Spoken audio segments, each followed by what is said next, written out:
Abril 3, Deuteronômio 23, verso 1 a 25, verso 19. Se um homem tiver os testículos esmagados ou um membro amputado, não terá permissão de entrar nas reuniões sagradas do Senhor. Se alguém for filho ilegítimo, nem ele nem seus descendentes, até a 10ª geração, terão permissão de entrar nas reuniões sagradas do Senhor. Nenhum amonita ou moabita e nenhum de seus descendentes, até a 10ª geração, terá permissão de participar das reuniões sagradas do Senhor. Essas nações não os receberam com alimento e água quando vocês saíram do Egito. Em vez disso, contrataram Balaão, filho de Beor, nascido em Petor, na Mesopotâmia, para amaldiçoá-los. Mas o Senhor seu Deus se recusou a ouvir Balaão e transformou a maldição em bênção, pois o Senhor seu Deus os ama. Enquanto viverem, jamais promovam o bem-estar e a prosperidade dos amonitas ou moabitas. Não mostrem ódio aos edomitas, pois são seus parentes, nem aos egípcios, pois vocês viveram como estrangeiros entre eles. A 3ª geração de edomitas e egípcios poderá entrar nas reuniões sagradas do Senhor. Quando saírem para guerrear contra seus inimigos, mantenham-se afastados de tudo que é impuro. O homem que ficar cerimonialmente impuro por causa de uma poluição noturna sairá do acampamento e ficará fora o dia todo. Ao entardecer, ele se banhará e, ao pôr do sol, poderá voltar ao acampamento. Determinem uma área fora do acampamento onde possam fazer as necessidades.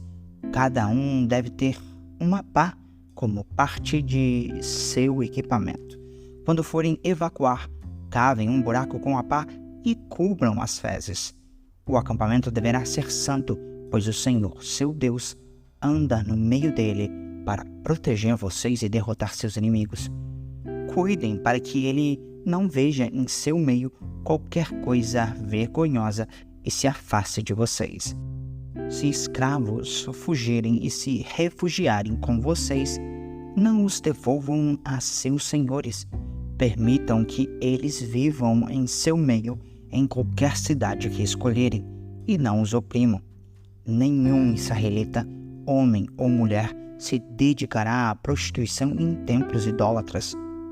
Quando apresentarem uma oferta para cumprir um voto, não tragam à casa do Senhor seu Deus nenhuma oferta proveniente de lucros de uma prostituta ou de um prostituto, pois ambos são detestáveis ao Senhor seu Deus.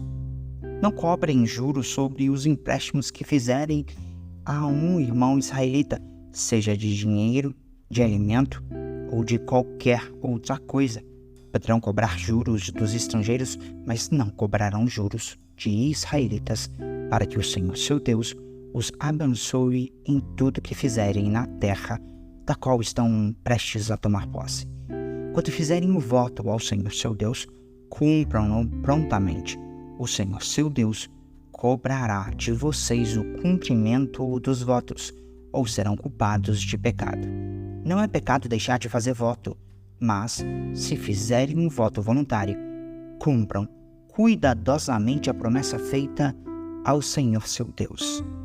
Quando entrarem no vinhedo de seu vizinho, poderão comer uvas até se saciarem, mas não a levem num cesto. E quando entrarem no campo de um vizinho, poderão apanhar as espigas de cereal com a mão, mas não usem a foice para cortá-las.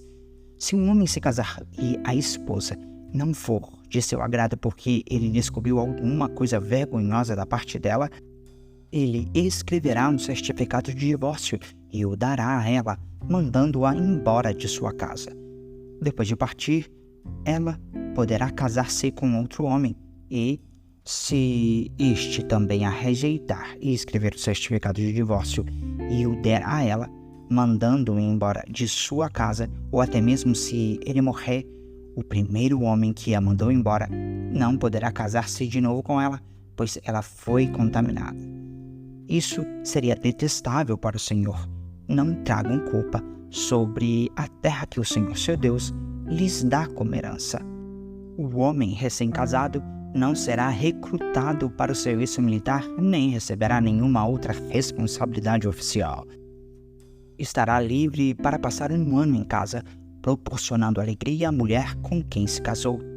Não tomem um conjunto de pedras de moinho, nem mesmo só a pedra de cima como garantia de uma dívida, pois o dono precisa das pedras para obter seu sustento.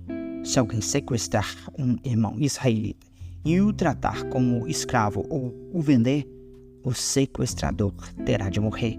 Desse modo, vocês eliminarão o mal do seu meio. Em todos os casos de lepra, cumpram com extremo cuidado as instruções dos sacerdotes levitas. Obedeçam a todos os mandamentos que dei a eles. Lembrem-se daquilo que o Senhor, seu Deus, fez com Miriam durante sua jornada no deserto depois que vocês saíram do Egito. Se um de vocês emprestar algo a seu próximo, não entre na casa dele para pegar o objeto que ele lhe oferecer como garantia. Espere do lado de fora enquanto ele pega o objeto e o traz para você. Se ele for pobre e lhe der um manto como garantia, não o guarde consigo durante a noite. Devolva-lhe o manto ao pôr do sol para que ele se aqueça durante a noite e abençoe você. O Senhor, seu Deus, considerará isso um ato de justiça. Nunca se aproveite de trabalhadores pobres e necessitados, sejam irmãos israelitas ou estrangeiros que vivem em suas cidades. Paguem o salário deles todos os dias, antes do pôr do sol, pois eles são pobres e contam com isso para viver. Do contrário, quando clamarem contra vocês ao Senhor, vocês serão culpados de pecado diante dele. Os pais não serão executados por causa do pecado dos filhos, nem os filhos por causa do pecado dos pais. Aqueles que merecem morrer deverão ser executados por causa de seus próprios crimes. Sejam justos com os estrangeiros e os órfãos que vivem entre vocês, e jamais aceitem as roupas de uma viúva como garantia por sua dívida. Lembrem-se sempre de que vocês foram escravos no Egito e de que o Senhor, seu Deus, os libertou da escravidão. Por isso, eu lhes dou estas ordens. Quando estiverem fazendo a colheita de suas lavouras e esquecerem um feixe de cereais no campo, não voltem para buscá-lo. Deixem-no para os estrangeiros, para os órfãos e para as viúvas. Então o Senhor, seu Deus, os abençoará em tudo o que fizerem. Quando sacudirem as azeitonas de suas oliveiras, não passem pelos mesmos ramos 2 vezes. Deixem as azeitonas restantes para os estrangeiros, órfãos e as viúvas. Quando colherem uvas em seus vinhedos, não passem novamente pelas videiras. Deixem as uvas restantes para os estrangeiros, os órfãos e as viúvas. Lembrem-se de que vocês foram escravos na terra do Egito, por isso eu lhes dou essas ordens. Quando 2 pessoas brigarem e o caso chegar a um tribunal, os juízes declararão que uma pessoa tem razão e a outra está errada. Se a pessoa que está errada for sentenciada a receber açoites, o juiz ordenará que ela se deite e seja açoitada na presença dele, com um número de açoites proporcional ao crime. Jamais ultrapassem, porém, 40 açoites. Mais que 40 açoites seria uma humilhação pública para seu irmão israelita. Não amordassem o boi para impedir que ele coma enquanto debulha os cereais. Se 2 irmãos estiverem morando juntos na mesma propriedade e um deles morrer sem deixar filhos, a viúva se casará com alguém de fora da família. O irmão de seu marido se casará com ela e eles terão relações sexuais. Desse modo, ele cumprirá os deveres de cunhado. O primeiro filho que ela tiver com ele será considerado filho do irmão falecido, para que seu nome não seja esquecido em Israel. Se, contudo, o homem se recusar a casar-se com a viúva de seu irmão, ela irá até a porta da cidade e dirá às autoridades ali reunidas: o irmão de meu falecido esposo se recusa a preservar o nome do irmão em Israel. Não quer cumprir os deveres de cunhado casando-se comigo. As autoridades da cidade o convocarão e conversarão com ele. Se ainda assim ele insistir em dizer: não quero me casar com ela, a viúva se aproximará do homem na presença das autoridades, tirará a sandália do pé dele e cuspirá em seu rosto. Em seguida, ela declarará: é isso que acontece com um homem que se recusa a dar filhos para seu irmão. Desse dia em diante, a família dele será chamada em Israel de família do descalçado. Se dois israelitas brigarem e a esposa de um deles, na tentativa de livrar o marido de quem o agride, agarrar os órgãos genitais do outro homem, cortem a mão da mulher, não tenham pena dela. Quando pesarem mercadorias, usem balanças precisas. Usem também medidas completas e justas. Sim, usem sempre pesos e medidas exatos e justos, para que tenham vida longa na terra que o Senhor seu Deus lhes dá. Quem engana com pesos e medidas desonestos é detestável ao seu Deus. Nunca se esqueçam daquilo que os amalequitas lhes fizeram quando vocês saíram do Egito. Eles os atacaram quando vocês estavam cansados e esgotados e feriram mortalmente os mais fracos que ficaram para trás. Não temeram a Deus. Portanto, quando o Senhor, seu Deus, lhe proporcionar descanso de todos os seus inimigos na terra que ele lhes dá como herança, destruam os amalequitas e apaguem a memória deles debaixo do céu. Jamais se esqueçam disso. Lucas 10, versos 13 a 37. Que aflição as espera, Corazim e Betsaida? Porque se na cidade de Tiro e Sidom tivessem sido realizados os milagres que realizei em vocês, há muito tempo seus habitantes teriam se arrependido e demonstrado isso vestindo panos de saco e jogando cinzas sobre a cabeça. Eu lhes digo que no dia do juízo, Tiro e Sidom serão tratadas com menos rigor que vocês, e você, Cafarnaum, será elevada até o céu? Não, descerá até o lugar dos mortos. Então ele disse aos discípulos: quem aceita sua mensagem também me aceita, e quem os rejeita também me rejeita, e quem me rejeita também rejeita aquele que me enviou. Quando os 72 discípulos voltaram, relataram com alegria: Senhor, até os demônios nos obedecem pela sua autoridade. Então ele lhes disse: vi Satanás caindo do céu como um relâmpago. Eu lhes dei autoridade para pisarem sobre cobras e escorpiões, e sobre todo o poder do inimigo. Nada lhes causará dano, mas não se alegrem porque os espíritos impuros lhe obedecem. Alegrem-se porque seus nomes estão registrados no céu. Naquele momento, Jesus foi tomado da alegria do Espírito Santo e disse: Pai, Senhor dos céus e da terra, eu te agradeço porque escondeste estas coisas dos que se consideram sábios e inteligentes e as revelaste aos que são como crianças. Sim, Pai, foi do teu agrado fazê-lo assim. Meu Pai me confiou todas as coisas. Ninguém conhece verdadeiramente o Filho a não ser o Pai, e ninguém conhece verdadeiramente o Pai a não ser o Filho, e aqueles a quem o Filho escolhe revelá-lo.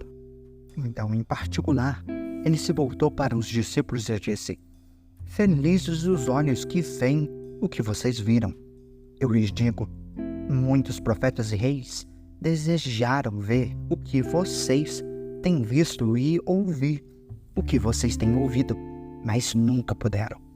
Certo dia, um especialista da lei se levantou para pôr Jesus à prova com essa pergunta: Mestre, o que preciso fazer para herdar a vida eterna? Jesus respondeu: o que diz a lei de Moisés? Como você entende?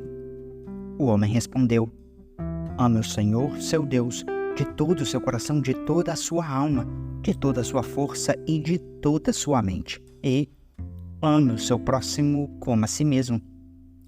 Está correto, disse Jesus. Faça isso e você viverá. O homem, porém, querendo justificar suas ações, perguntou a Jesus: E quem é o meu próximo? Jesus respondeu com uma história. Certo homem descia de Jerusalém a Jericó quando foi atacado por bandidos. Eles lhe tiraram as roupas, o espancaram e o deixaram quase morto à beira da estrada. Por acaso descia por ali um sacerdote. Quando viu o homem caído, atravessou para o outro lado da estrada. Um levita fazia o mesmo caminho e viu o homem caído, mas também atravessou e passou longe. Então veio um samaritano e, ao ver o homem, teve compaixão dele. Foi até ele, tratou de seus ferimentos com óleo e vinho e os enfaixou. Depois colocou o homem em um jumento e o levou a uma hospedaria onde cuidou dele. No dia seguinte, deu 2 moedas de prata ao dono da hospedaria e disse: Cuide desse homem. Se você precisar gastar a mais com ele, eu lhe pagarei a diferença quando voltar. Qual desses 3 você diria que foi próximo do homem atacado pelos bandidos? Perguntou Jesus. O especialista da lei respondeu: Aquele que teve misericórdia dele. Então Jesus disse: Vá e faça o mesmo. Salmo 75, versos 1 a 10, ao regente do coral. Salmo de Asaf, para ser cantado com a melodia Não destruas. Graças te damos, ó Deus, graças te damos porque estás próximos. Em toda parte se fala de tuas maravilhas. Tu disseste: No tempo que determinei julgarei com justiça. Quando a terra e seus moradores estremecem, sou eu que mantenho firmes seus alicerces. Adverti aos orgulhosos: param de contar vantagem. Disse aos perversos: não levantem os punhos. Não levantem os punhos aos céus em rebeldia, nem falem com tamanha arrogância, pois ninguém na terra do leste a oeste, nem mesmo no deserto, deve exaltar a si mesmo. Somente Deus é quem julga. Ele decide quem se levantará e quem cairá, pois o Senhor tem na mão um cálice, cujo vinho espuma misturado com especiarias. Ele derrama o vinho, e todos os perversos o bebem até a última gota. Quanto a mim, sempre anunciarei o que Deus tem feito. Cantarei louvores ao Deus de Jacó, pois Deus disse: acabarei com a força dos perversos, mas farei crescer o poder dos justos. Provérbios 12, versos 12 a 14. Os ladrões invejam o despojo uns dos outros, mas os justos estão bem arraigados e florescem. O perverso é apanhado na armadilha das próprias palavras, mas o justo escapa dessa aflição. As palavras sábias produzem muitos benefícios e o trabalho árduo é recompensado.